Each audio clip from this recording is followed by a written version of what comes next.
Welcome back everybody, Todd here. If you're new to the channel, thanks for stopping by. Tonight we're going to be loading up our motorcycles and taking them up north with us, so I thought I'd do a video on trailering motorcycles. So come on with me and let's put these things on the trailer. Let's start by talking about the trailer. The trailer is 14 feet long. It has a single 3,500 pound axle on it. It is a beaver tail. So it's 12 foot to the beaver tail, and then it's got a 24-inch drop on the beaver tail to the ramp, heavy duty ramp. We are, come around this way so the sun's at my back. Inside, you're at 81 inches across, side to side. You can see that I've installed E-track on the trailer, and I've got a couple of wheel chocks.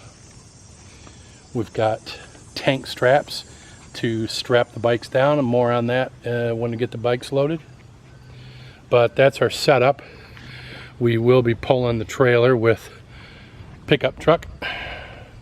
I'll cover that in a few minutes too. We've got our tongue box on there. Inside my tongue box, got it all set up with a bunch of Harbor Freight bags. You know, you used to be able to get those for $5 or $6. Now they're 8 or 10. But all the different straps, etc., all organized into different compartments for all the different hauling and towing that I do. So, yeah, that's the setup. So, we'll keep moving. Here's one thing I'll cover with you. The trailer has leaf springs. So when you go to load it in the back here, depending on how heavy whatever you're loading is, it's going to compress those leaf springs as it comes up for sure. And what I've done is cut some 4x4s so that the back of the trailer can only go down so far. That way you don't have to worry about your tongue popping up or having it lift up on the truck or the tow trailer, or the tow vehicle rather. It'll limit how far this can go down. Just a good idea. You want to be careful. If you make that, if I made that flush with that, as soon as you get weight on those leaf springs, it's going to be stuck right on there and you'll never get that out. So that's a matter of playing around a little bit with, you know, what you're hauling and how far it's going to settle once you get your load on there. Okay, we got the rig hooked up. We've got Laura's Ram half-ton pickup truck. Got the wheel chocks set. Tank straps ready. Both bikes out, and we're going to load them right now. Okay, Laura's going to load her Honda 400. It's a classic Honda, 1974, or is it a 75? Just like that. All right, let's get her strapped down.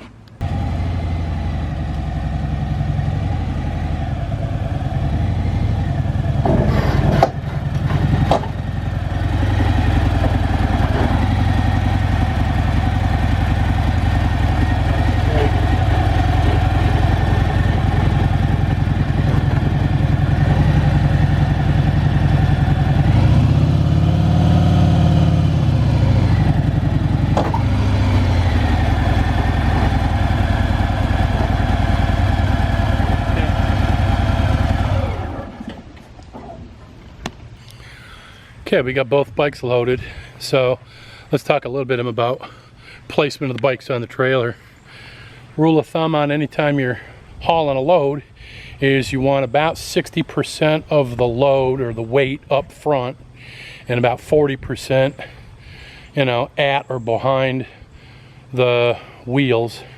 So, you know, that Softail, that Sport Glide weighs about 700 pounds, and that Honda is at about 425.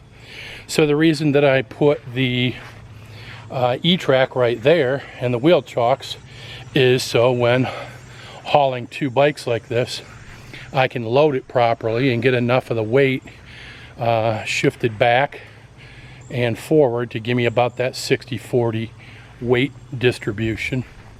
So I've got the heavier bike on the crown side of the road, which is what you want to do. You get the lighter bike on the inside or the shoulder side. We've got them strapped down here with tank straps, and I'll put a link in the description for those tank straps. You'll notice that there's only one strap. There's not buckles all over the place. You got the buckle and then just one soft strap, so you don't have to worry about scratching anything or what have you.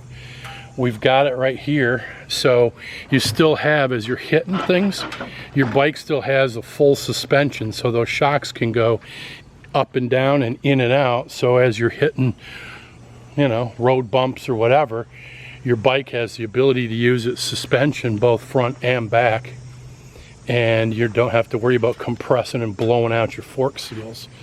So that thing is held in there super tight. If I start shaking, I'm shaking. You can see I'm moving the whole trailer. I'm not moving the bike at all. So between the wheel chocks and the tank straps, it's not going anywhere in the front. Then on the back of the bike, I've got those soft orange straps going through the wheels, and then they're strapped down, or ratchet strapped down there, so the back end's not going to bounce around. I mean, again, you look at it's not going anywhere. So that's the setup. Gates up, and we're ready to roll. I'll put a link in the description for the E-tracks that I use, the hardware, tank straps, that sort of thing. Even these soft orange straps back here. So if you're thinking about setting your trailer up, I'll give you a link. You could take a peek at it if that helps you out good. All right, that's going to wrap this video. Appreciate you tagging along. Always welcome to have comments, and hit that like button and subscribe if you haven't, and we'll see you on the next one.